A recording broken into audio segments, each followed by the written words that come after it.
Time to add everyone.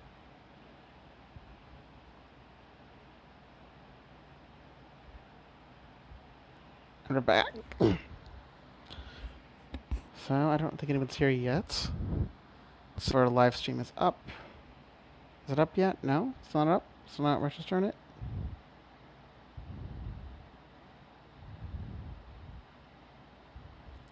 No, it is. It says we're streaming.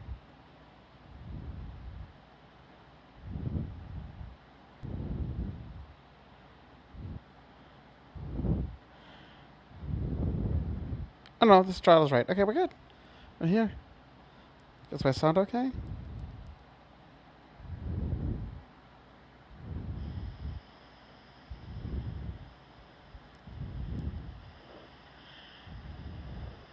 Oh no, this trial is right. Okay, we're good. We're here. Does my sound okay? Okay, well, it's going to echo for a little bit, but it should go away eventually. So it looks like our sound is fine. So here we go. I think we're a female.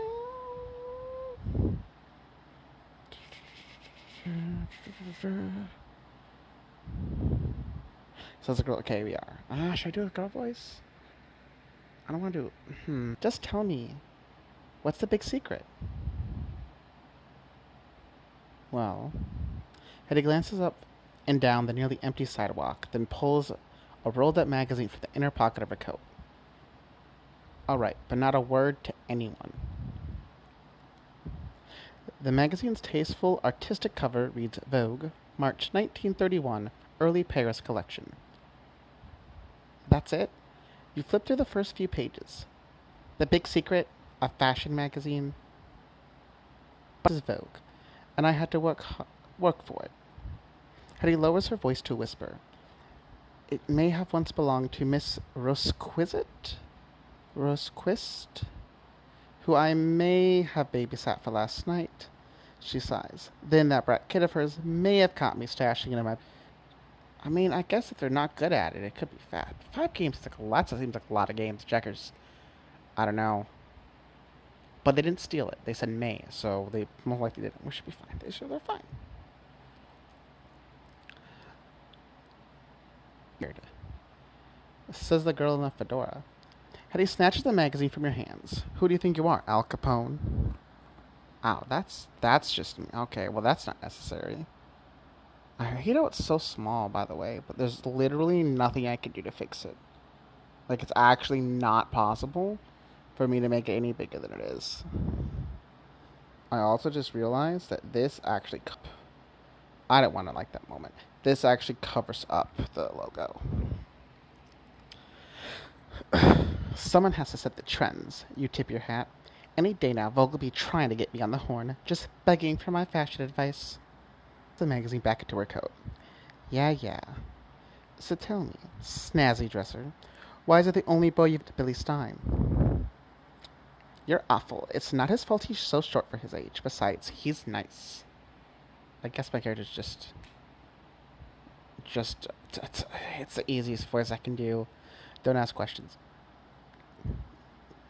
Yes, nice. Had his mischievous smile twist into a dark, menacing grin. My name's Ruth. Okay, well, Ruth. I'm assuming it's Ruth. They said Ruthie. I'm assuming my name is just Ruth. Ruthie. If anyone out there watches this named Ruthie, it's not trying to be offensive. It just seems like a strange name. Strange names are okay, though. It's 2021. Strange is the new normal, so... You frown. What did she mean by that? In the dim moonlight, you could only make out the most basic lines of Hetty's face. Moonlight? Your breath catches in your throat. Night came on fast. You weren't in Boston anymore either, but you do recognize this place. The cobbled streets, the rundown buildings. You managed to wander all the way to the public square in Marooners Point? It shouldn't be possible, but the old brick well in the middle of the square seems solid enough. The drip of water trickling down from the hanging bucket echoes more loudly than it should. That curiosity of yours in check, Ruth. I don't know. I read a little bit just to see what it was about. Apparently, it's an old lady named Gertrude. So, I don't know. I don't know what a Gertrude sounds like. Give me a break. Okay, it's reading it just the same as you guys. You You whirl around. Gertrude, the town baker, stands just a few feet away, glitter unnaturally in the moonlight. What's going on? Oh, you must have more frightened than you meant it to be. How did I? Silly boys. I don't know what that voice is. I'm sorry. You furrow your brow. Your uncle has been treating you to Gertrude's famous cinnamon rolls every summer since you were a little girl, and you've never heard her say anything more than a simple good morning or thank you. Whispers echo up from the well. Something in the voice strikes you as inhuman. Your eyes snap to the well. You expect a pale, dead hand to emerge from the darkness, dragging some abomination behind it. Your head quickly to break the trance. Once again, you are alone in the square. What do you do? Well, we're 10 for 10 right now. So she said, look not upon foul things, nor gaze into infinite darkness. So tell someone to look upon them or gaze into them. So if the well is long, deep, and dark, so we shouldn't look in the well, because that's what we're told not to do. But it didn't say we couldn't talk to it, so try to speak. Cool increases by 1. I don't know what that means. I'm sure. There's no way you're sticking your head in the well. But what harm could there be in just trying to have a little conversation? What are you? You ask. Silence. You open your mouth to call it again, but it... Oh, I know this word.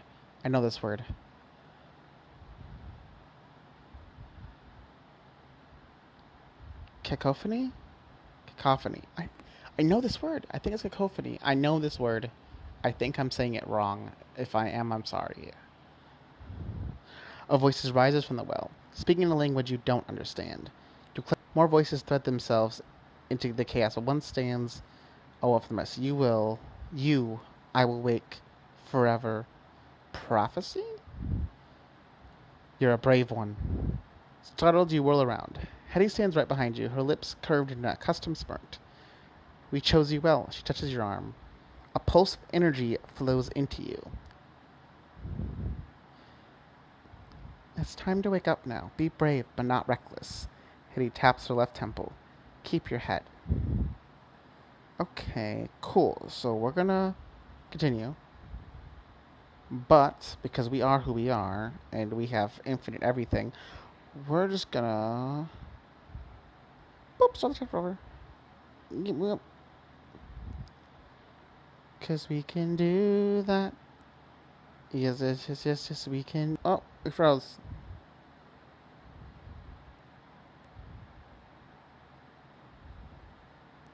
Okay, we're back.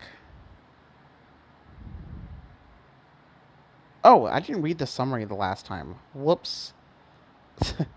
I literally had no idea what was going on because I didn't read the summary. Maybe I did read the summary.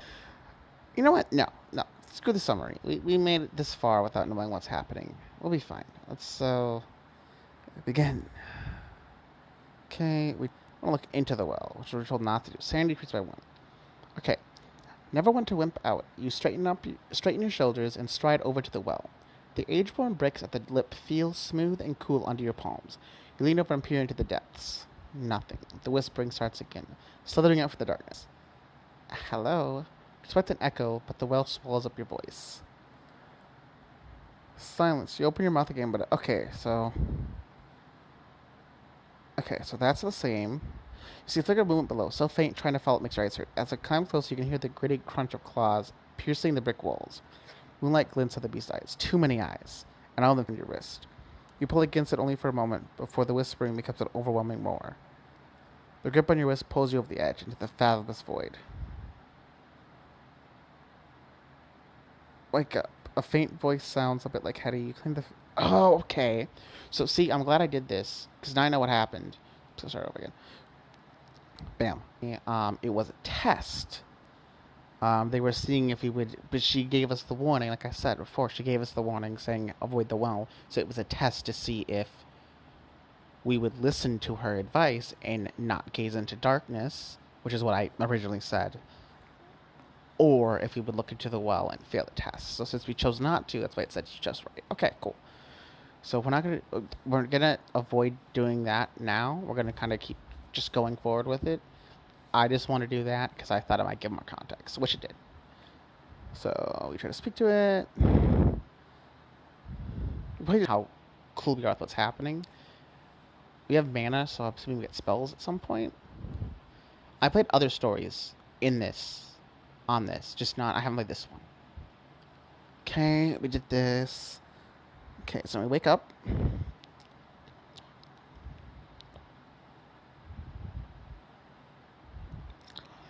But you could swear there was something more to it. You sigh as you step down from the bus. That dream might end up being the high point of this trip. Oh, right, because we're going to, and I don't know what's going on, actually. So we're heading to our uncle. Okay, we're heading to, okay. Remember, I didn't read the summary. I said no. Pale dust coats your shoes as you lug your suitcase along the sandy road to your uncle's house, on the outskirts of Marooner's Point. The first day of summer, and here you are at the most boring town on earth. Mother woke you early this morning. By the time you were awake enough to think, she had already packed you off to spend the summer with crazy Uncle John. Because nice girls don't need bad influences like that Hetty Saunders. That was my best naggy mom voice. I'll work on it. Uncle John's two-story house perches at the tip of a small, rocky peninsula, near the house. This might not be so bad, really. Uncle John can be a little odd, but he's never been boring. You used to love spending the summer here. You dump the heavy suitcase at the bottom of the porch steps and flex your fingers to get the blood flow back. You're pretty sure your mother shoved a few bowling balls in the suitcase, just to punish you further. You're a little earlier than expected, assuming Uncle John remembers you were supposed to be visiting at all.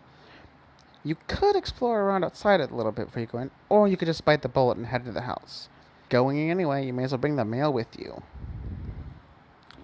Okay, so I should point out that all that, use luck to go back, there's other currency. I just bought the premium thing, so out of time before you get to the end.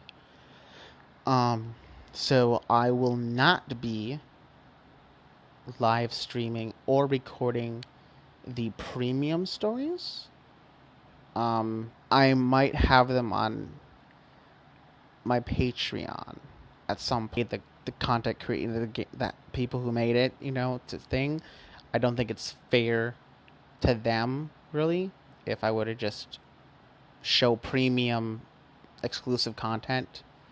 You wouldn't go like Harry Mack's Patreon for his exclusive outtakes and then react to his outtakes, right? Because that would defeat the whole purpose. Why pay him if someone's just going to post it anyways for free? So we have a good amount of content. We'll be fine. Sorry about the little rant, and we're moving on. It's still a live stream, so if you're here, you're here. I appreciate it. So we'll check the mail. We're going to explore, because you always, a little investigation about Uncle John versus investigation of where Uncle John lives. But then again, in the future, we might need to know some areas of the house. I want to say check the mail. A careless hand has painted. Oh, a careless hand. That's such a weird sentence. A careless hand has painted a number 1 on the side in white paint. The little door seems to be stuck. The rusted metal feels rough under your slender fingers. Just when it seems like you might break it, the mailbox pops open. A narrow slip of paper and all lies aside on a scrawled message that reads, "A wise gull knows when to leave his nest." By L. This L would be your uncle's friend, Lavinia. Lavinia? Probably he was the last time you read one of her notes, so you put the slip of paper back in the mailbox and close the door as best you can. You still have a little time to look around, or you could head inside. What do you do? Explore outside. I don't want to go inside right now.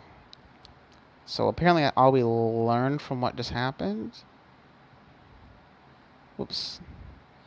I have 2 viewers. Hello. Apparently all we learned from just what happened was just a certainty that the house will come crashing down at any second. You walk a little faster, just as you have ever since you were 5 years old. Even though you've gone 11 years since then without being crushed by a house, you still can't help it. The backyard is little more than a small strip of grass between the house and the rocky shoreline, dominated by an overturned rowboat. The pleasant afternoon weather gives you a clear view of the Cutler Key on the horizon.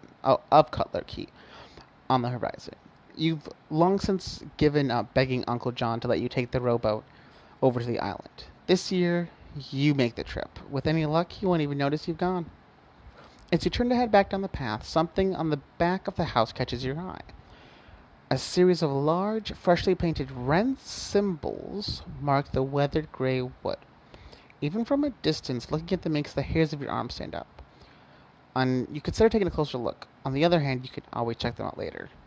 Maybe after you've asked your uncle about them? Nah, we going all in. We not being... Oh, should we be careful? We don't know. Hey, we have a cool point, okay? That means we're cool cats. We're cool characters, okay? If we're cool characters, the cool thing to do is explore the mysterious and freshly red paint, which we hope is red paint and not blood. That would be the cool thing to do, okay? We don't want to lose our cool points. Of course, we're going to examine the market. So our sanity went down by 1, and we didn't get any cool points. So that was a bad idea, but it was okay because we're cool still. We didn't lose a cool point. Seconds, the feeling of dread recedes. Maybe Uncle John will know what the symbols mean. With your eyes tingling, you head back down the footpath to the front of the house. I said I want to go back. Continue. We'll go back if we die. We didn't die. The crooked, splintery railing around the porch is lined with seashells and wave-smooth stones collected from the beach. In your experience, things that end up on the porch are usually forgotten completely. You retrieve the spare key from a planter full of dry brown flowers, then let yourself in. The inside of the house is as well kept as the outside is. The house creaking around you like an old ship. As a child, you were certain a wave would sweep it away. After this much might just outlast the sea.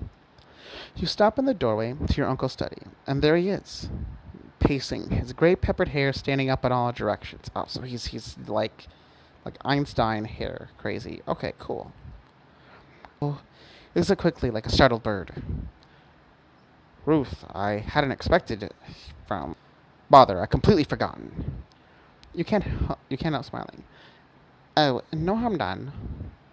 He barks out a laugh. No harm. You can't. This isn't the best time, I'm afraid. Uncle John ushers you back out of the study. If you hurry, you can still catch the bus back to Boston. Please give your mother my apologies. An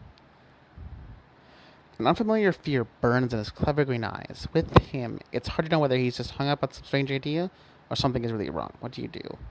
Oh no, we're not leaving. No sir, I also luck points, so like all the high scores I have are gone, so I actually haven't scored any long time. It's in time for discussion. He steers you towards the front door and all but shoves you out of it. Off you go. Wonderful seeing you again. Have a safe trip. The door slams behind you. You hear the lock turn and then the thunk of the deadbolt. Looks like it's a good thing I checked earlier. The door, your mind turns to the spare key in the flower pot. One option is to unlock the door and let yourself in. Of course, you could knock and try to reason with your uncle.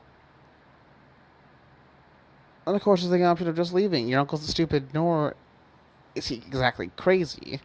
Which he says, I'm not leaving. Do I knock or unlock? I'm going to knock, and then if it doesn't work, I'm going to unlock. Voice muffled, you can still hear him tremble. It isn't clear. You will be safer there. At the sharp tone, you feel your unusual sense of security crack. Something terrible is going to happen, or has happened. And the truth of the matter is that you're just a 16-year-old girl with a very heavy suitcase and no suitcase. Suitcase? Suitcase. I don't know why I missaid it. Suitcase. And no place to stay. You shake off the helpless feeling and give him what you consider to be a stern look. You descend the stairs with your head held high, picking up your suitcase as you pass it. The first thing to do is get back to Murder's Point. You can figure out the rest from there. Checking the stairs, then you back down the long door. Oh, so we leave if we do this. Well, I don't want to leave.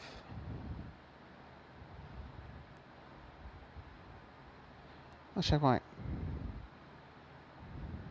Oh. Well, we'll be back. I don't want to leave. I don't want to leave. I know I said I want to go. I just don't want to leave. That's all. Okay, so try to speak to it.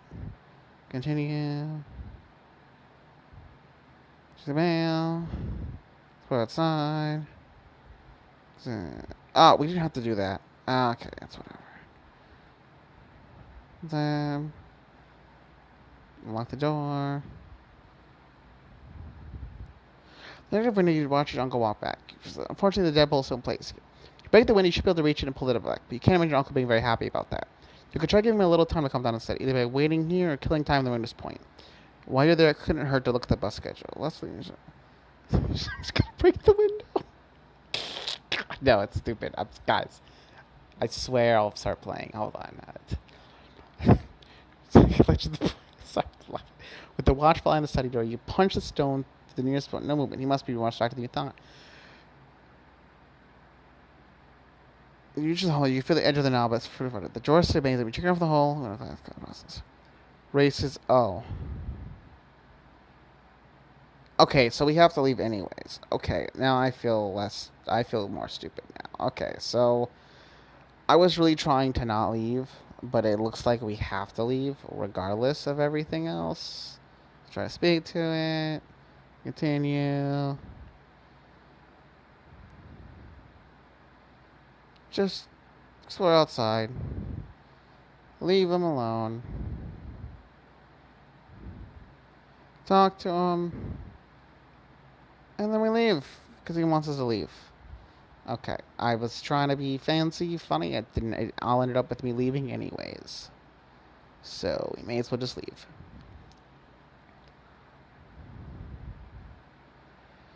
You might catch the bus back home. This would be the perfect chance to spend the summer in Boston with your friends, provided Mother doesn't think of some other relative you could visit instead. By the time you walk the 2 miles back to Maruna's Point, usually right now it's practically a ghost town.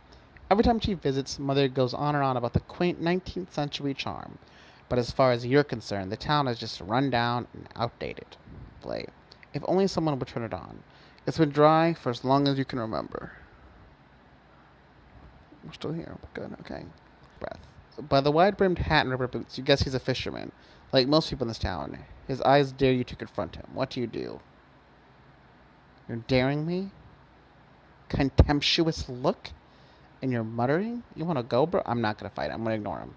I'm going to ignore him. I'm going to ignore him because I'm thinking in the characters, right? In character.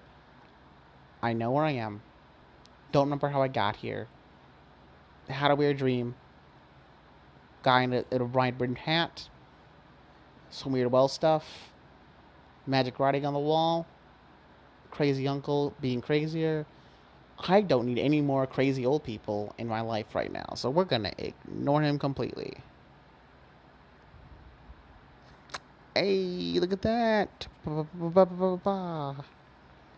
Pick your battles. Not everything's worth flipping out over. See? We made the right choice. We're like, you know what? We don't need more crazy people in lives. Crazy old people. In past summers, you always wanted to leave this town out of boredom. Now it's fear that drives you, which is ridiculous considering what a sleepy, peaceful town this has always been. It's not like the gang-infested streets of New York. I have to yawn. I apologize.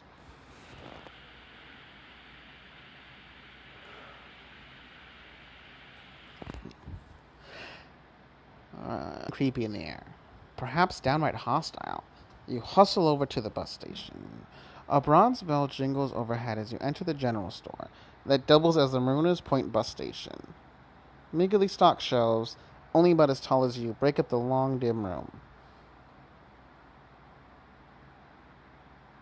The unvarnished floor creaks underfoot as you navigate through the crooked rows of canned goods to the old ticket counter at the back. You drop your suitcase before... Okay, sorry. My pillows are not staying up. I'm trying to get a good seating position. There we go. So navigate the crooked rows of canned goods and the old ticket counter at the back. You drop your suitcase before the well-polished wooden counter. Then shake the numbness from your fingers.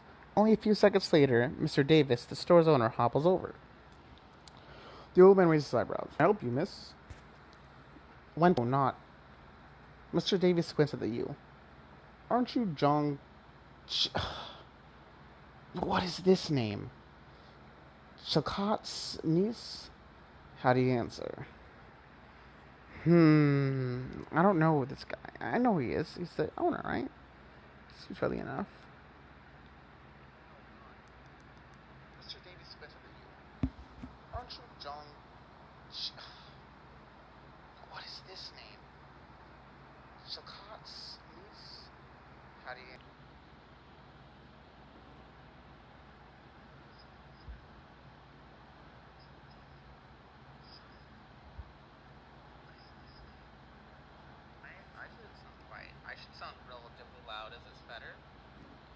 Okay, that's definitely better. I apologize for the echo you're gonna hear now. It should go away on its own.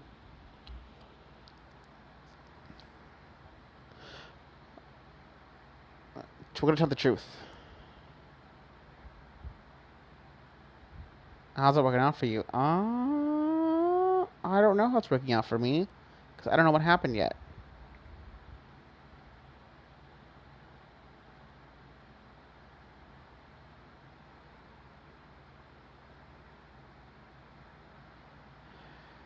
Oh, so he changed his mind.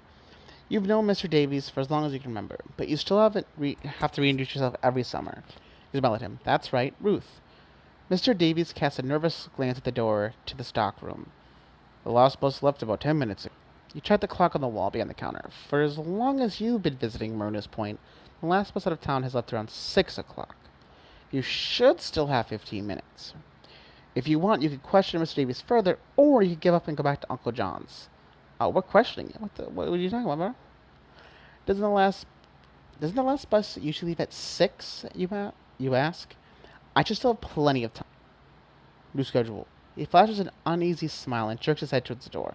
Why don't you head on back to your uncle's house for now? You can catch a morning bus. I'll give you a discount.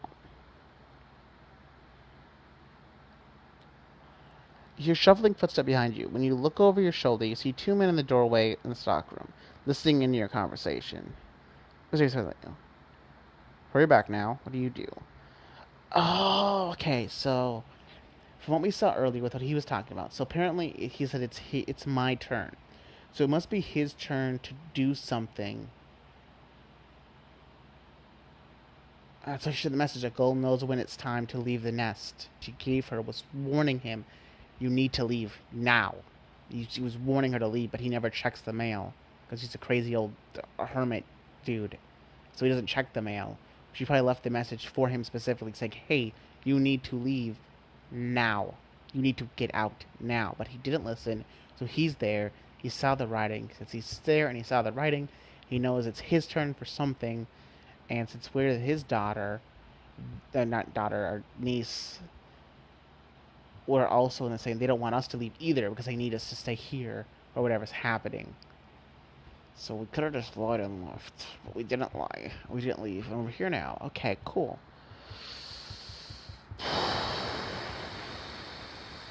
Why are there ads? Why is there an ad here? Hold on. Why is there an ad here? I have to restore purchases again? I don't know. Okay. Get out of here, ad. It bugged out. Get out of here, ads. Go.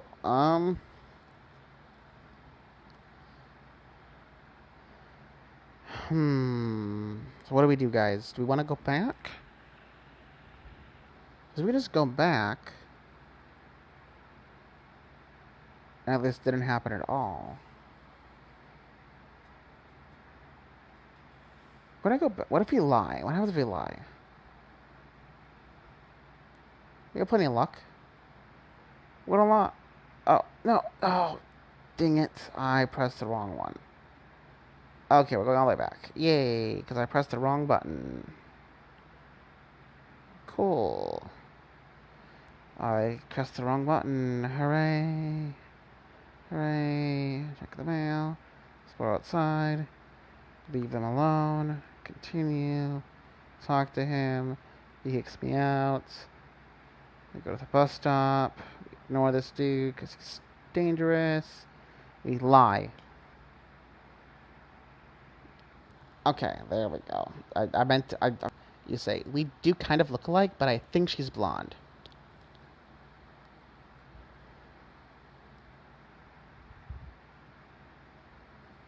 Xavier's frowns. His eyes flick toward the stockroom, then he gives you a slight nod. There are no more buses until tomorrow, I'm afraid. He lowers his voice, keeping his eye on the stockroom. There, you should probably hurry back home for now.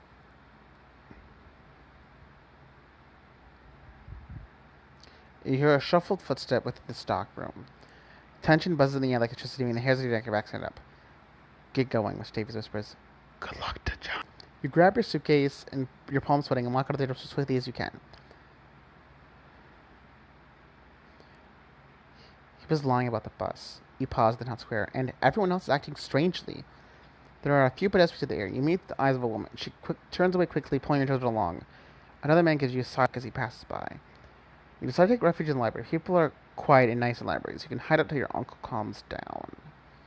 Okay. Maybe they can tell that we have some sort of magic because she touched us into that thing? Maybe? Maybe that's why they're all wary of us? Or maybe it's... Oh, but...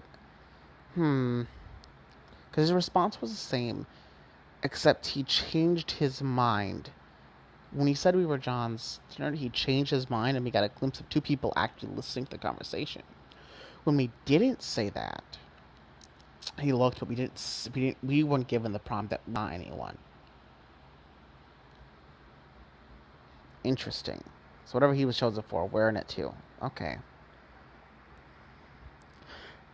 The Marooners Point Library is one large, musty room in the center of the room. She slides her glasses down, regards you for a moment, then nods slowly. You wave and smile. With a slight lurch, she gets to her feet, then waddles to the back of the library and disappears. As you browse, you find a thin volume on Cutler Key. You take it down and flip through the pages.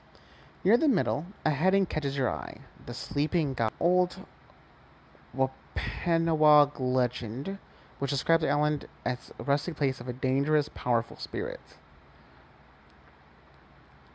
The afternoon light from the windows turned burning orange. There's no harm in giving Uncle John a little more time to himself. You keep reading. In spite of warnings from the local natives, early settlers built a village on Cutler Key.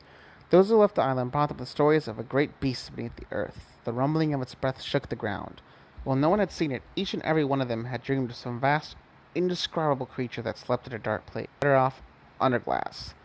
The fatal lettering on the spine reads, "The Dark One." You reach for unthinking. When your fingers touch the spine, a damp chill creeps up your arm. So if we read it, we're losing sanity for sure, but I want to know what it says. But our mana went up. Interesting. The binding crackles under your fingers as you pull the book from the shelf. Your eyes are drawn to the pages and the unfamiliar language that crawls across them. Try as you might, you can't even close the book. Can't even look away. The strange words echo in your mind, eating away at your thoughts, while at the same time filling your body with strange energy that you've never felt before. A roar from the outside startles you enough to break this diabolical trance. You slam the book shut and return to the shelf, your hands shaking. Daylight is almost gone now. You hear the roar again and realize it's the sound of an angry mob. For me? Or from my uncle? What? I didn't mean to like the moment. Oh, maybe they can tell that we're a witch, even though we don't know we're a witch. And maybe that's why they think we're probably like part of that beast or some sort of demon. That's why they're mobbing us. Okay, maybe that makes more sense. You're just sitting in the library reading like a good girl. And not the kind of behavior you expect to incite a riot. The voices outside only grow louder. You turn the lock in the front door. A moment later, a fist hammers against the wood. A rock crashes through one of the windows and lands at your feet. The window is high enough that they might not be able to climb through it easily, but that door won't hold for long. The librarian's desk will make a good barricade or a hiding place. Another door catches your eyes, the one that leads back into the town hall. You're able to find another exit through here, but you have no idea who else might be inside. What do you do? If you barricade the door, it's only going to last for so long. I'm like, well, they're not in the library. They're not anywhere else. Hey, has anyone checked that desk? Nope. It's like, no, that would be just off each other. It's probably not a very big library either. Which is large, musty. Until they tire themselves out, maybe? Until the morning when they're tired? I think we find an exit. We don't want to be trapped inside here. And if we're barricading this door but not the town hall door, then they can just come into the town hall. And then we're screwed anyways. Like, I know a back entrance in the town hall, and then we'll still die. I think. I don't know. So we're gonna find an exit. Searching for a way out through the town hall. You pause in the doorway and let's stop right there, Ruth. Her voice quivers. I don't want to shoot you. You consider testing that when the crash the mob has burst through the library door. The librarian jerks in surprise, and for one hostile moment, you're certain you might pull the trigger by accident. The fisherman from the square runs to the corridor behind you, followed by several other locals. The path back completely blocked. The only way out of the corridor is a good-wielding librarian. Now that is a sentence I never... These are not life goals. Hashtag not life goals. Hashtag libraries are dangerous. You press your back against the wall and try to think, but your thoughts are jumbled, and you have no time to focus. In the midst of the confusion, you find something else, a surge of power, and nothing you ever felt before. You know you have to use it. The only question is whether you use it to attack or defend. Attacking uses less mana. Defending uses more mana. We got an extra mana from the book, remember? Defend. You reach for the new power. At first, the pursuers stare at the shield for a long, silent moment, but are soon soar up against it and pound it with their fists. Each strike reverberates back at you, shaking the focus needed to maintain the barrier. Due to the narrowness of the corridor, only 3 of the locals are able to reach the shield wall enough to strike it. You should be able to hold out against them for a very long time. From the corner of your eye, you notice the librarian raising the shotgun. She fires at the shield, but you're not sure. Hold out. You push more energy to the shield, but the constant fist can take its toll. While attacks can't touch you physically, they still reach you at an Oh. Wait, we get shot though. I don't know. No, I'm gonna go back. I don't like that. I don't like that. What am I? Oh, well, running loses our life. Okay. We made the right decision the first time. Yay. Hey, a tall, hefty woman stands several yards away there. This way. She's over here. Fighting away with disease. Which is pain behind my eyes or whatever. But apparently it was just the mental strain pain of the thing breaking. Okay. So I was right the first time. I also split my luck points. Great. You take a right turn at the first intersection. If you make as many turns as possible, you might just lose them. Your pulse pounds in your temples, but you push yourself to keep running. Up ahead, a cellar door flips open, and an old woman pokes her head out. In here, Ruth, she calls out in a loud whisper. Hurry! You pause and try to catch your breath, but the old woman seems to believe you. Can't quite remember how you know her. Bang! Dust flies from the concrete wall ahead of you. Your eyes widen. They're shooting. The woman chants something in a language you can't understand. Maybe she really does want to help you. Maybe it's a trick. Before you know it, you're running. Angry shouts on the running feet grow. The angry shouts and the sound of running feet. I gotta slow down. Angry shouts and the sound of running feet grow louder. Down the alley behind you. Wait, the woman shouts after you. The alley takes a sharp turn to the right and ends up at a cluttered dead end. A ladder leaning up against one wall, allowing access to the roof. Judging by the voices, you don't have much time. You could try your luck on the rooftops, or hide somewhere in the jumble of crates and barrels. And then there's an option of turning around and fighting. I say we hide here. We hide this time. Your pulse racing, you duck behind the unsteady stack of crates. Only a few moments streets. Probably have the roads out of town covered by now. You hear a few ascending mumbles, the shuffle of many feet moving out of the alley. The ladder creaks and the cul-de-sac is silent. On you, kick him off or whatever. Right? Hiding with a giant mob seems stupid, but the fact that they're a giant mob, and it is also dark out, means they're more likely going to think that you're going to take the quickest route, which would be the ladder. I'm going to wait a little bit.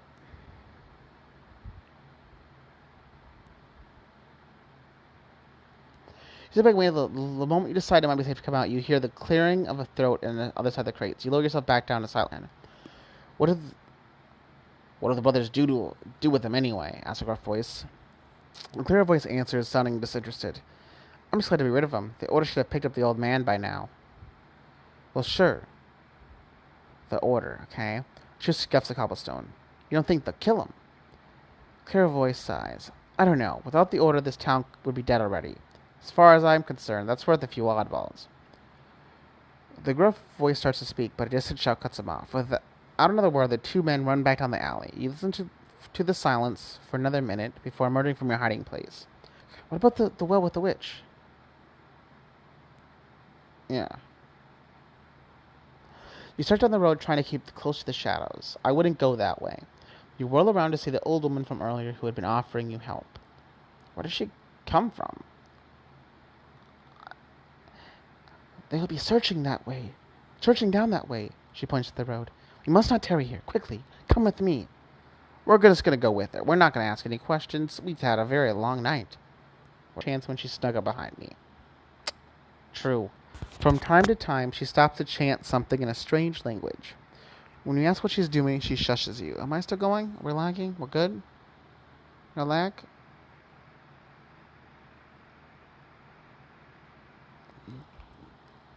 Everything's good here?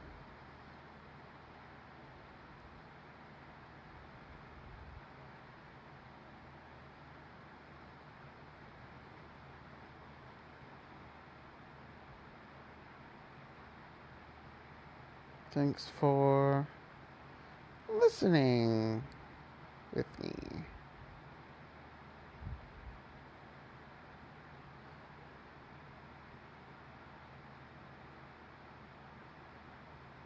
I'm saying that because... Thanks. Let's see. Is there one... Okay, so you sit around the cellar doors where you first saw her. She chants again in a low murmur. The doors open and she leads you in. Continue. The old woman leads you into a cramped earthen tunnel. You have to duck your head to keep from scraping against the ceiling. And the old woman is unfortunate enough to be a few inches than you are. A ghostly blue light perches above her palm, illuminating the way ahead. Ooh, magic. After a few minutes, the woman stops and turns to you with a tired expression. We should be safe for the moment. She catches a few wayward strands of gray hair and tucks them back into her bun. I need to explain a few things before I move on. I'll send a memory text. You've seen her before at Uncle John's house. You were 6 or 7 at the time, and she joined the family for dinner. Remember, but your uncle speaks of her often. You're Lavinia. Voice down. What's going on? Well, I don't know everything, but You nod. I've never really had a chance to go there.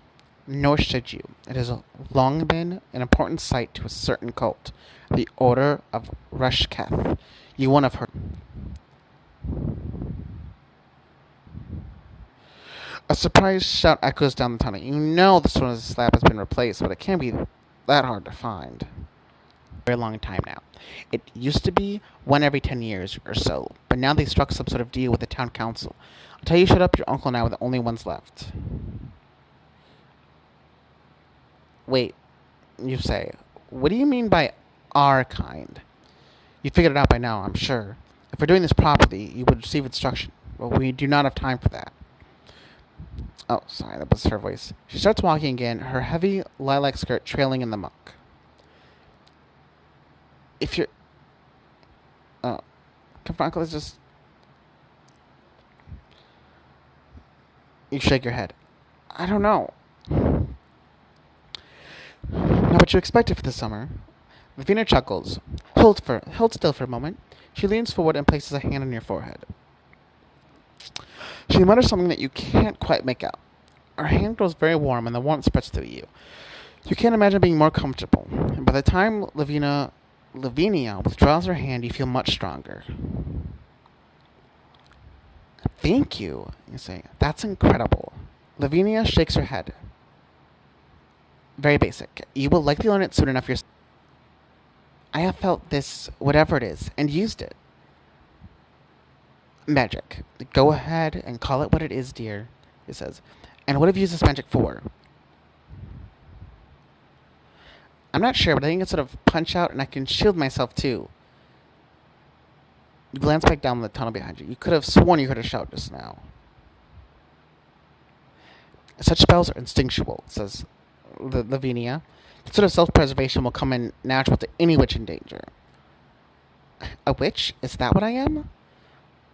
Let's not worry about labels for this moment, she says. For now, just keep your spells simple, intuitive. I will teach you more when we have the luxury of time. It is high time you put it ways. Should at least stay together. That would put both of us in greater danger. Lavina leads you farther into the tunnels at a brisk pace. You aren't the only one the old god's servants are searching for tonight. 2 witches traveling together would likely be a beacon to Rushketh's creatures. The beast hungers for our power. The tunnels are disorienting in their repetition. After a series of twists and turns, you are no longer sure you could find your way back. Just when you're considering asking Lavina if she's lost, the old woman comes to a stop beneath a metal hatch. What do you need me to do? You ask. I don't know what the cult does to those they take, but none have returned. She gives you an appraising look. Normally, I wouldn't wish getting a new witch to this sort of task, but... She shakes her head. Take the stairs back up to the streets and... You know where the old well is, yes? Not the one in the main square. You nod. At the bottom, you will find a tunnel that should take you out of town. Get to your uncle's house and tell him to meet me at the shack. He knows where it is. Lavina pauses to listen. They've gone, but they will still be searching for you. I will do what I can to distract them. Be careful out there. You nod. Lavina pulls out an ornate knife. She must almost look of alarm on your face because she just puts up a hand. Don't worry, dear. I just need a lock of hair so I can keep track of you. Before you can ask for further explanation, she reaches out and shears off a lock of your hair. I should have done this for John. Then I would be able to scry for him. As it is, I can only hope that he's still at his house. Scry? Scry? Do you mean spy? You ask. No, scry, dear, she says. Although I suppose it's sort of spying magically. Like with a crystal ball? That is the general idea. She waves one hand impatiently. Later. For now, you really must be going. Be careful. Our enemies have more sinister weapons than confused and frightened townspeople at their disposal. She then steps back and fades from view, leaving you alone. You are familiar with the well she spoke of. When you were 12, you had the misfortune of being both curious and lacking common sense. While exploring a small tract of the forest north of town, you found the entrance to a tunnel that seemed to lead toward the town. You remember entering the tunnel, and you clearly recall winding up at the bottom of the town's disused well. But what happened in between has always been a muddled darkness and smell of rot. Just the thought of returning makes you shiver, but right now it's your best way out. You take a deep breath and climb the stairs and exit the metal hatch to the streets. Checkpoint! Checkpoint, guys. We're going for an hour? That was just one checkpoint.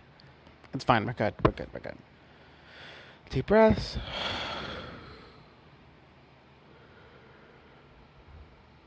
Okay,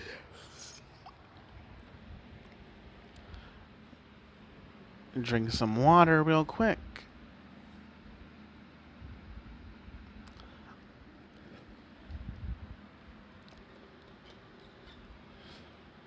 Question, guys. Can you still hear me? I think I still be heard. Let me double check the volume. It's good.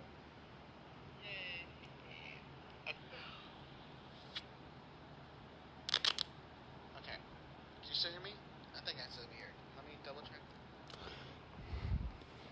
That'll echo for, I think, one rotation. It should be good.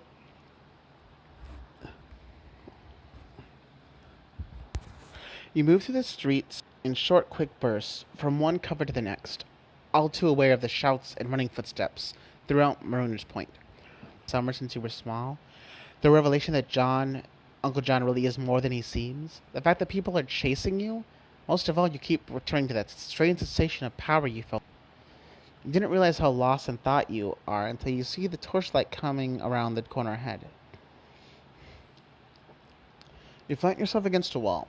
As far as you can tell, you're behind the town's pub, which means the well should just be a couple streets over. If you make a run for it right now, you might reach it, but the patrol will be right behind you. A stack of old barrels stands beside the pub's back door. You may be able to wedge yourself between them, but it will be tight, and you sure don't want to knock any over. The patrol's footsteps are right over the corner. From the sound, you estimate there at least be 4 of them. You take a deep breath, run or hide. Another option is to use your power to blend in with your surroundings. This is new, though, so it might not work. Alternatively, you could try to attack them and hope that they're sudden enough for you to get away. Oh, no. You can't do this to... We're giving me 4 options? 4? I'm not going to luck point for hiding, though.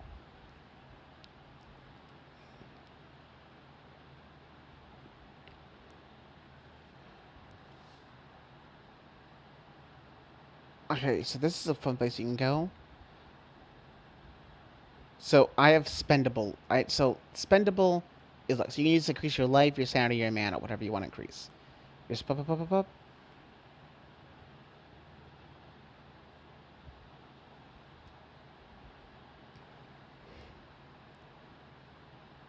Oh, I just realized, since none of my achievements saved, I could technically go back, get a bunch of luck, and come back here with that luck, but I don't want to do that. It's fine. It's whatever. So for each story like this, you can only use 10 total points. I think I had to use a lot in the very first one, and I used some in, or maybe 2 people. I'm not sure how it registers. Thinking here. Be the best time to have like a chat. Like, what should I do? And then the chat's like, oh, you should do this, this, or this. You know what I mean? You know, I got extra mana. I'm gonna try hiding and hope I get an achievement for it.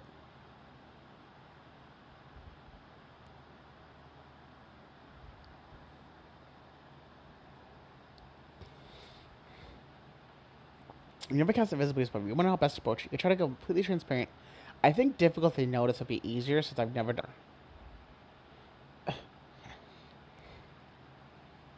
Yeah, it's something to try to be hard to notice and impossible to see. Oh, cool increases by 2. Oh yeah, we're taking the cool route. I guess we're cool. Obstacles around the corner, sounding far too close. The pattern falls apart. You bite your lip and pull together again. A raised torch comes into view from the side street. The torchbearer pauses at the intersection. Though he peers at the inner area behind the pub, his eyes seem to slide past you. Clear, he says, as he continues up the street. 4 others leave the side street to follow him. 3 of them carry billy clubs. The 4th has a shotgun. The patrol follows the street back towards the feed store. The moment they leave your sight, you make a dash for the side street. You should have a clear path to the will from here. I may get the hang of this yet, you think? Okay, we did it.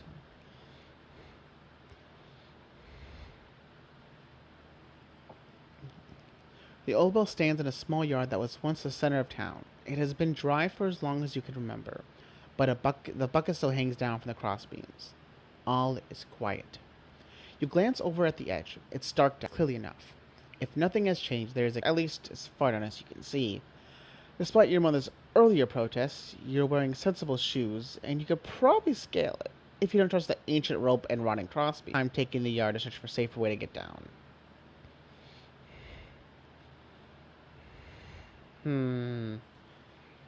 Sliding on the rope is definitely a bad idea.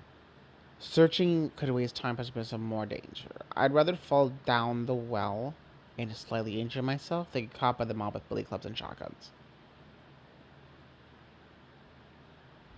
So between billy clubs, shotguns, and wall falls, we're going wall falls, scale wall. Confident that no one would think to look for you there.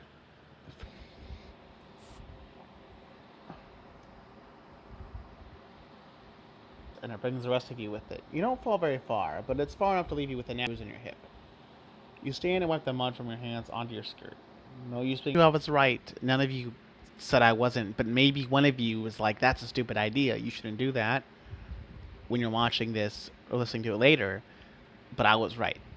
So I told you so to anyone who watches this at some point ever and thinks that it was the wrong idea. Because it was the right idea.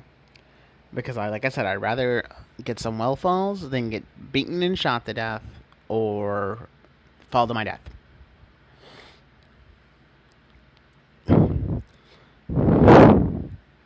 The only sounds you hear are the distant dripping and the sound of your own breathing. Trembling hand to search for the wall. The you only makes no difference in this darkness. I grope along the tunnel's entrance for the lantern. It has to be there. At last your hand bumps against a cold glass. You take the matchbook from your pocket and strike a match. You light the lantern, then remove it from a hook. Orange light glistens on the damp stones.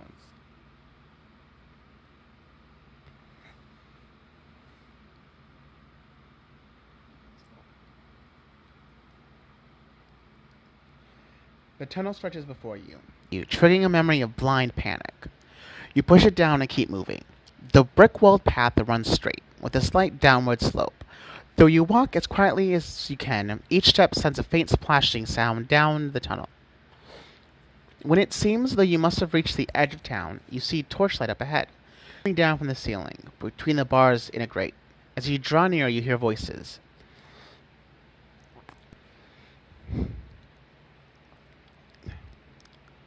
You wouldn't mind listening in the conversation. On the other hand, if you do stay, there's a chance one of them will look down and see you. You can either hold still where you are, or move back with the weight, or rush past it.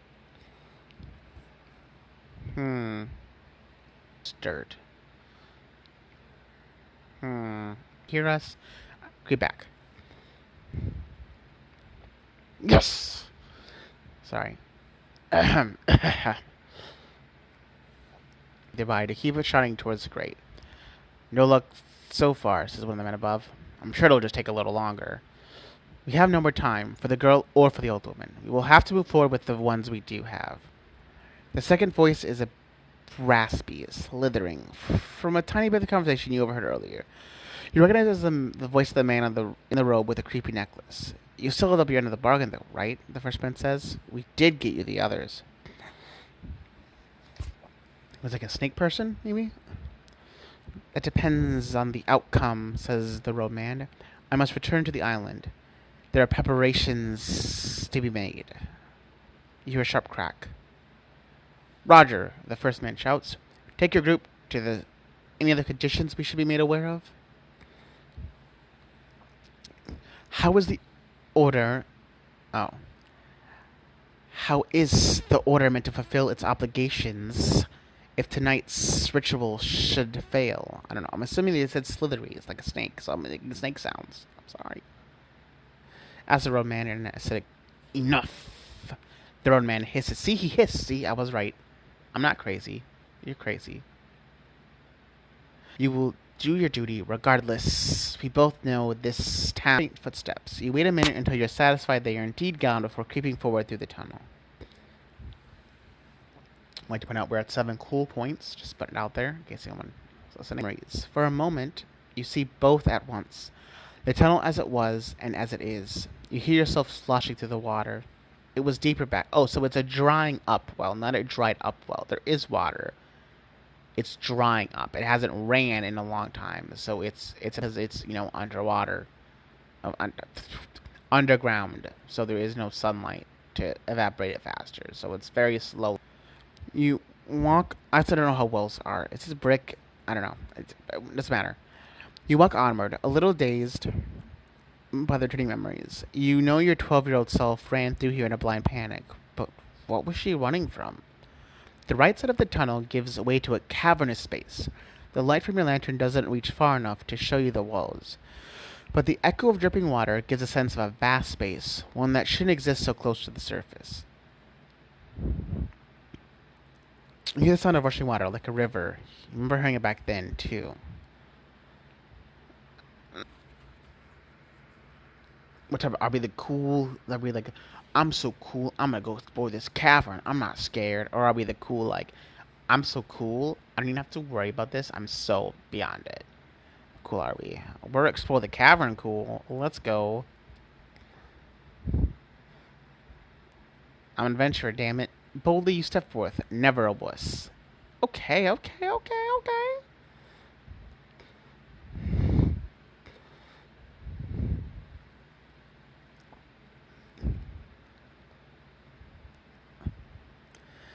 Giving in to carry out of the water and the uneven stone floor of the cavern. Only a few steps in, the lantern finds the edge of a pit, which seems to be the source of the sound. As you peek over the edge, you realize you did exactly the same thing when you were 12.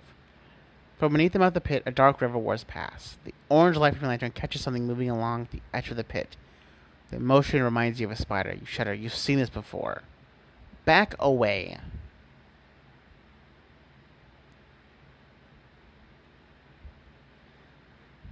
Oh, words at the knee. Like those of a bird? Rather than having a head, the creature's bulbous white eyes and slit of a mouth have been set directly on the body. Something when you try to scream that you realize you've stopped breathing. You force yourself to stay quiet and breathe normally. What do you do? Attack the... what? Let's hit it. You dig down for that power. Once you find it, you push Albert Shock with it. In the lamplight, you see a rusty pry bar lying in the muck, well within reach. It should make a decent weapon. Otherwise, you could try a Shango Shafik, or even throw the kerosene lamp at it as a last resort. Smack in the face. Ooh, the rusty pry bar feels rough as your palm. It's usually toward you being up, catching it directly in its swollen white eyes. Since you don't have good leverage, the bulls are strong enough to drive the beast away so you get to your feet. You swing again, but this time the creature's long, thin teeth pierce your forearm. You flail with the pry bar, striking the creature's face. A gasp of pain escapes you as teeth are ripped from your flesh. Oh, you survived. A near-like tooth protrudes from your wounded arm, the last evidence such a creature exists at all. You grasp a long tooth and cast it aside. Holding your lantern high, you can I don't know if we played that well. I don't know, honestly. At first light, the silver light ahead seems like an optical illusion. But as you get closer, you can see that it's moonlight. It shines down through the opening in the ceiling, illuminating a rusted ladder bolted to the stone wall. You climb toward the light in the scent of fresh air. The ladder takes you out to a tunnel through an open access point at the edge of the forest. Uncle John's house should be just a 10-minute walk north of here. You take a moment to breathe in air that doesn't smell like mildew, then make for your uncle's house, certain the hard part is nearly over. You stick to the forest for as long as you can, and finally emerge onto the dirt road. Roughly a quarter of the mile from your uncle's house, though you stay alert and keep your head down. You see no signs of patrol.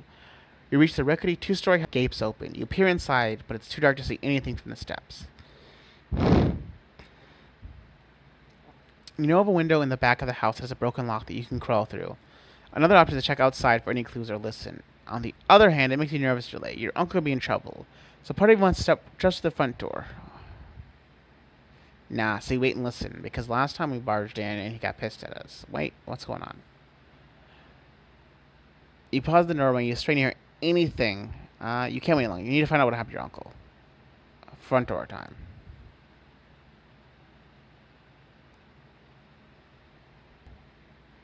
Redo loves joys. Oh, okay, cool. Back window. I can do what I want. Coolness and more cool points, guys. Okay? By being clever and creative. Your mother didn't raise any fools. These cultists, or whatever they are looking for you, and they're going to expect you to come back to your uncle's house. Yeah, I should have thought of that. I'm stupid. I'm also tired. Okay? Give me a break. It's 3:24 a.m. Okay? Leave me alone. Because I set up a trap or an ambush. Heck, if you were really smartly, you hold your breath and listen. Nothing. You wiggle through the open window and onto the guest bed. The floor creaks as you make your way down the hallway door. Down toward the entrance, you see something out of place. A shadow, spindly human clinging to the ceiling.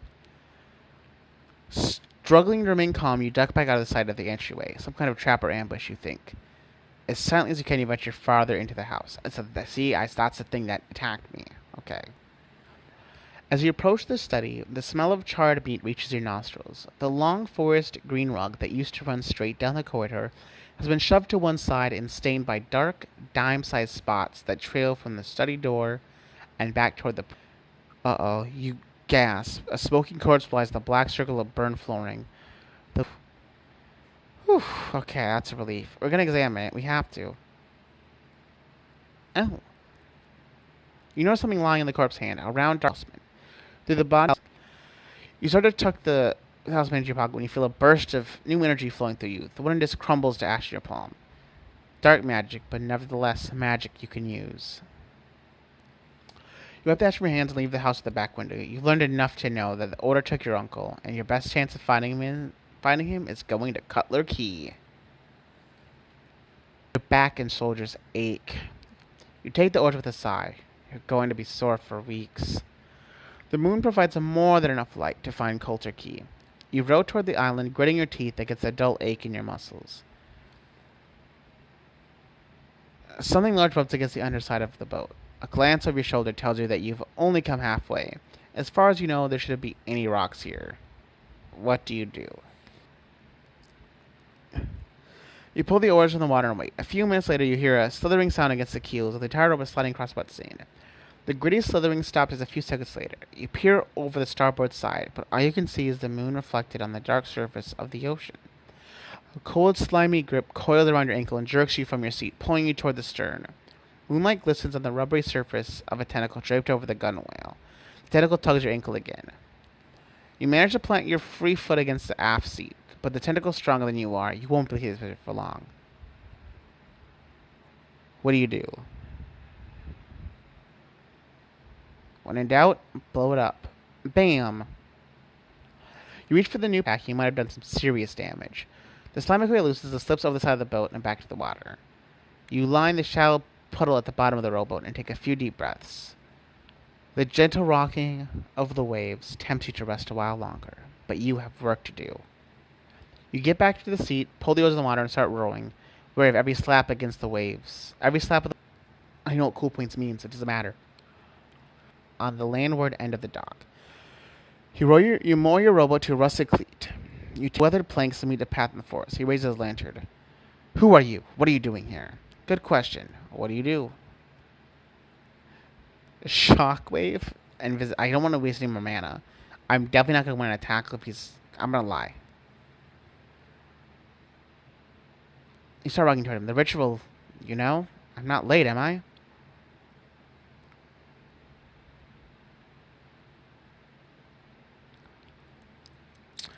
The ritual, you know, I'm not late, am I? The ritual, you know, I'm not late, am I? That's right. And where are your vestments? You look down at yourself. Oh, I was told they'd be given to me at... Up at the house, yes.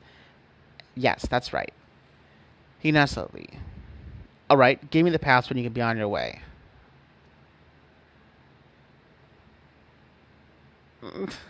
Tackle, guess.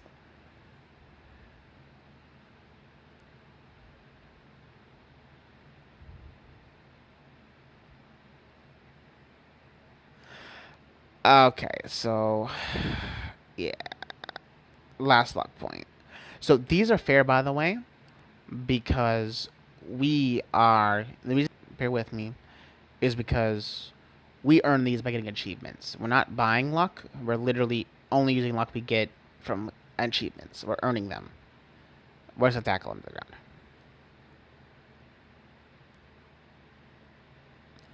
You lunge at the watchman. He pulls a revolver from his pocket. Your lower shoulder catches him in the gut as he hits you in the side of the head with the gun.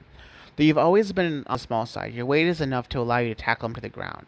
His head rebounds against the dock. The gun tumbles from his fingers and into the water. You get up and take a step back.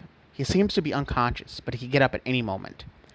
As the watchman's lantern sputters out as it sinks beneath the shallow water near shore, you turn your eyes to the path in the forest. The house he mentioned must lie that way. With no other landmarks in the dark forest, you follow it. We should take his robes. The thin branches of your face spiral within your skin as you pick your way through the forest. A few steps back, but nothing changes. You seem to be the only living thing here. With no other eyes on toward the torchlight, the thick bed of leaves rustles underfoot. The sound sharpened in the crisp, cool air. You shiver and wish you had a jacket. A carpet of leaves and moss cover the roof, and the dying creeper vines climb the walls. If it weren't for the torch, you would swear no one has lived here for years. A sense of uneasiness grows within you as you approach the cabin. You pause outside the circle of torchlight. You would like nothing more than to put this place behind you, but it might be useful to pick up the torch first. We'll take the torch. You stop within reach of the torch. Even this close, the cabin's door is nothing more than an empty maw. The torchlight burns at the end of the long pole. You pull it from the ground and head back to the forest. The pull is a little awkward to carry, but getting away from the cabin seems like the most important thing you could be doing. The torch sputters. It grows dimmer with every step you take. Only a few minutes walk from the cabin, the light dies. You drop the useless torch and keep walking with your hands extended in front of you. The only sound as you creep through the trees is the rustling of dead leaves underfoot. Though your eyes are wide open, they may as well be closed. Either way, you can't see a thing. It reminds you more of a cave than a forest. The thought makes you shiver. You know that we have to go forward. Our health's too low to try to run away. You feel so happy to see you again. Would everyone be happy in this strange, cold part of the island? This cabin seems to be at the center of it. Oh, we got told to put it back. Okay. Chilly air, flickering candles light the cramped space inside. Their dying lights floating in broad pools of wax spread around a dusty mound of cloth. Dried herbs hang from... Oh my god, sorry. Dried herbs hang from the ceiling. Oh, this is the cat. Oh my god.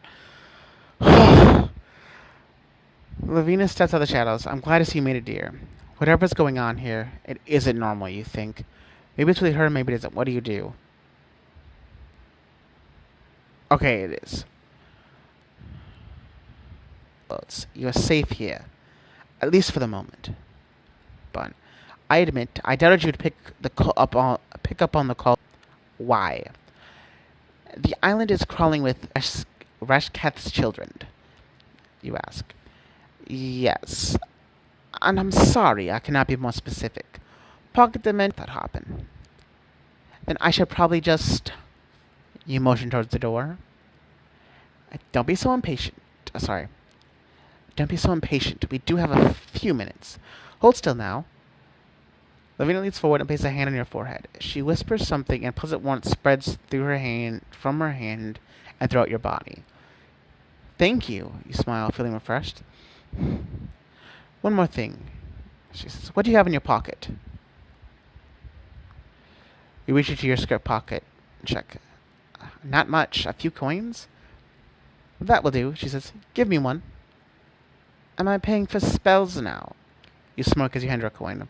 Watch, listen, and remember. The old woman wonders a strange word as she waves her hand over the coin. It begins to glow brighter and brighter until it shines as brightly as a lantern. You squint against the light.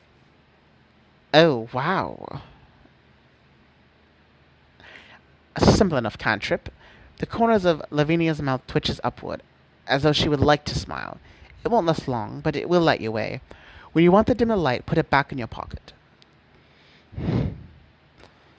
She recites the unfamiliar word again more slowly.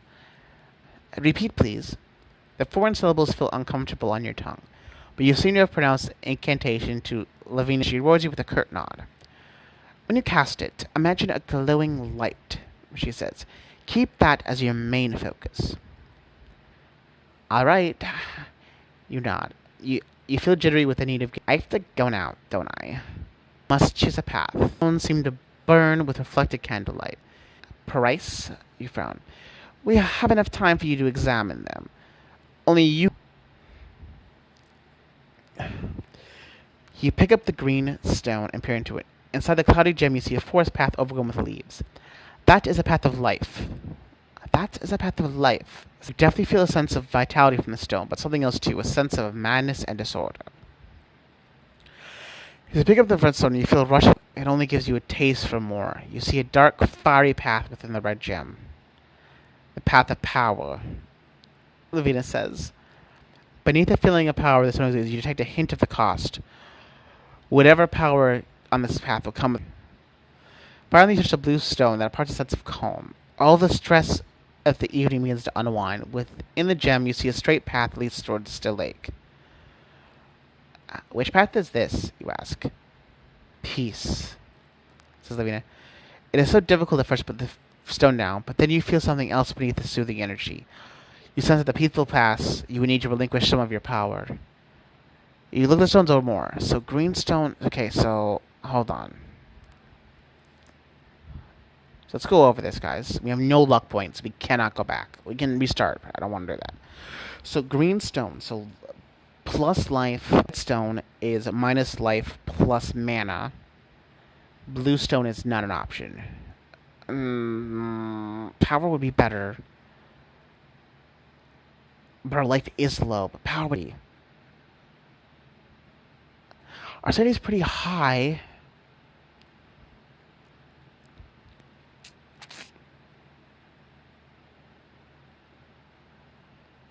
Low life and high sanity, so that we make the green stone the best option thematically, but more power could be really important. Because, I mean, we're getting hit by guns, we're getting hit by this. If we're not strong enough to defend ourselves, then it doesn't matter how much health we have. You can win a fight with 1 health, and you can win a fight with 30 health. But if you're not strong enough to win the fight, it doesn't matter how much health you have.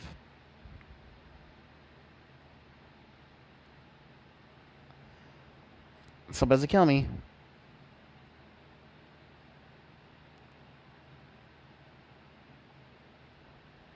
Does not change you. Close your eyes and follow the path. You close your hand around the stone. As you shut your eyes, instead of darkness behind your eyelids, see a black stone path across a seething plain of molten rock. A hot wind blows your hair across your eyes as you walk the path. You feel the power of this place adding to your own. The longer you walk, the more heat takes its toll. Sweat rolls down your face and soaks through your clothes. The heat grows more intense until the air itself burns your skin. You try to keep walking in spite of the pain. When you can no longer bear it, you open your eyes. I can go back, right? I have no luck left.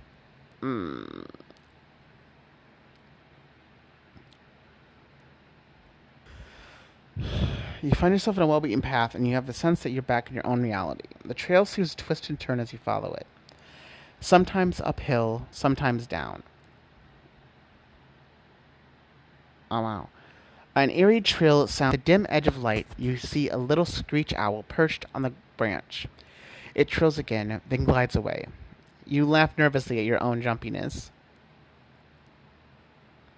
When you lower the coin, you notice a small trail leading off of the main path, with a faint light glowing at the end of it.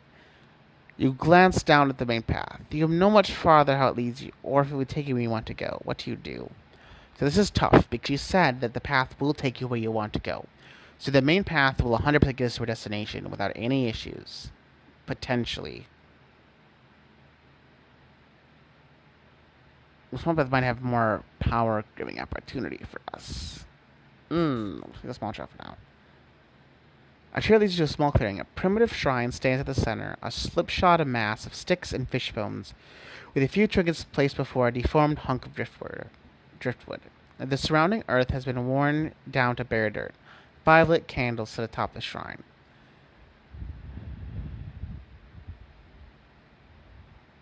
You made a few footprints. They are longer and much wider than your own foot, containing only 3 splayed toes.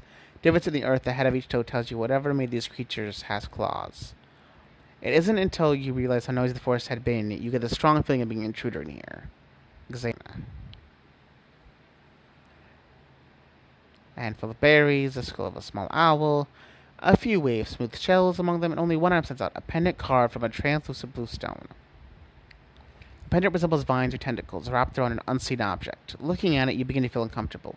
It seems dangerous, but you're not sure why. You hear the shuffling of falling leaves, not from the clearing. Someone's coming. What do?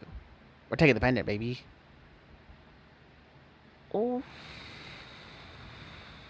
Images flash in your mind, a confusion of blues and greens that give the illusion that you're looking up at the surface from the deep beneath the ocean. For a moment, you can't breathe. The pendant drops from your fingers. You double over, coughing up seawater.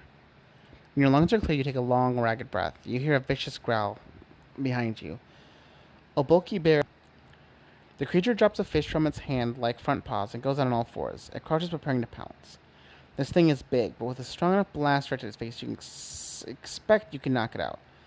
Alternatively, you can try to conserve power by attempting to trip it or slow it down by aiming at less than tentacle legs. Then, of course, I learn we're not going to outrun it. We have extra mana. Bam! You reach deep into this new power. You release a shaky breath and hope you can manage something like that again, should you need to. With your glowing coin held high, you return to the main path. Do we still have the pendant, though, right? We grabbed it, right? We didn't, pick it. We still have it, right? The path goes a little closer to you. Last you end far ahead of moonlight. When it happens, the dimness hides any real details. However, you should be able to reach the cabins very soon. The coin flickers and burns out just to reach the end of the path. You don't need a light to show you that what you took to be a few cabins is actually more of a small village.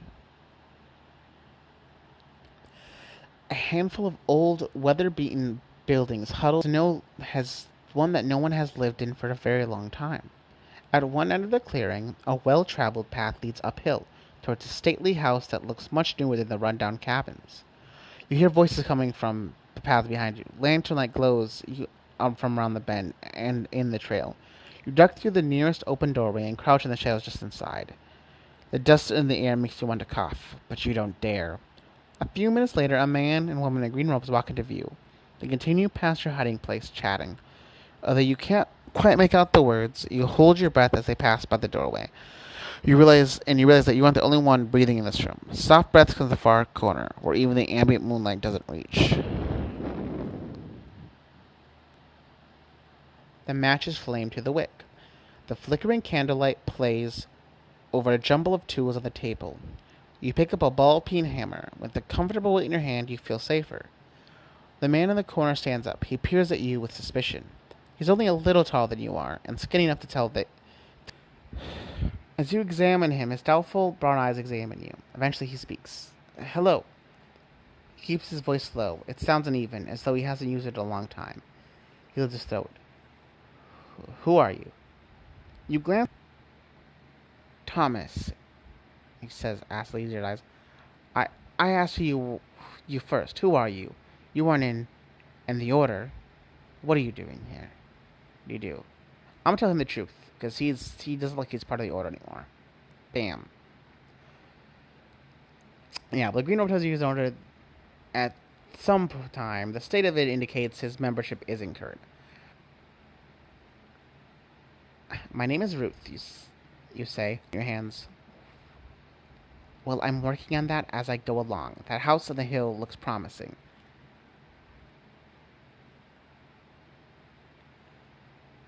Yes, we're right into the heart of them, Thomas grins. And from there, they won't just let you free him. It's been a funny kind of day, you said on the later. I like to see them try and stop me. And you have it too. Perfect. It might be a trick. An old woman in a lilac dress with hair in her bun. An old woman in a lilac dress with a hair in her bun? After a moment, Thomas frowns. I don't sleeps. He dreams. And as he dreams, the house shifts. Thomas takes a round wooden amulet from around his neck. Holds out to you. Here. It can't help you with the house, but it should give you a boost. The moment your fingers touch the amulet, a new rush of energy flows through you. Thank you, you say. Rashat's children are everywhere on the island, says Thomas, but the worst of them live in the house. Can you tell me anything about them? Some are just teeth, claws. Thomas shivers. They thrive in darkness. The really dangerous ones, though, are the smart ones. Smart ones? Anyone. The brothers just avoid her.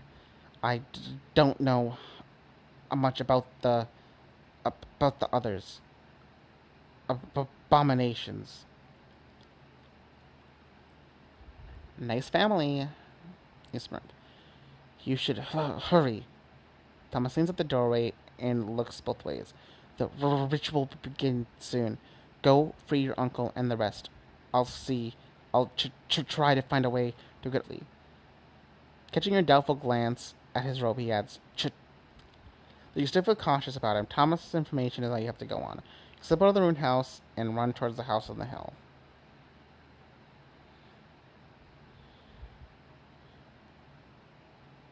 On the hill is in pristine condition, and it's more modern style, although still far from contemporary. Lamplight glows from the lattice windows, but you see no movement through them. Around back. You leave the path and rush across the well-kept lawn, staying low to the ground. Once you reach the house, you press yourself against the wall and listen. A few muted voices hold a conversation inside, but you can't make out the words. The outside seems to be clear. After another long moment of silent observation, you creep alongside the house toward the back. The forest has climbed up the north side of the hill, as though trying to sneak up on the cult's house. The room beyond the window is empty, as far as you can tell, but it's really too dark to be certain. A strong wind blows past, pushing you forward a step. The cellar door flips open. The wind rustles through the trees, and the susurrations of the leaves sound like murmurs of encouragement. Which way do you go? I'm going to trust the wind. The chances seem good that prisoners will be kept in the cellar. It's where you'd keep them if you... Just ignore it. It's okay. From the door. But that sense of confusion is wiped out by what you see at the bottom. Can't be. You turn back, but the stairs are gone, replaced by a bright red door. Where will you go? The red door, obviously.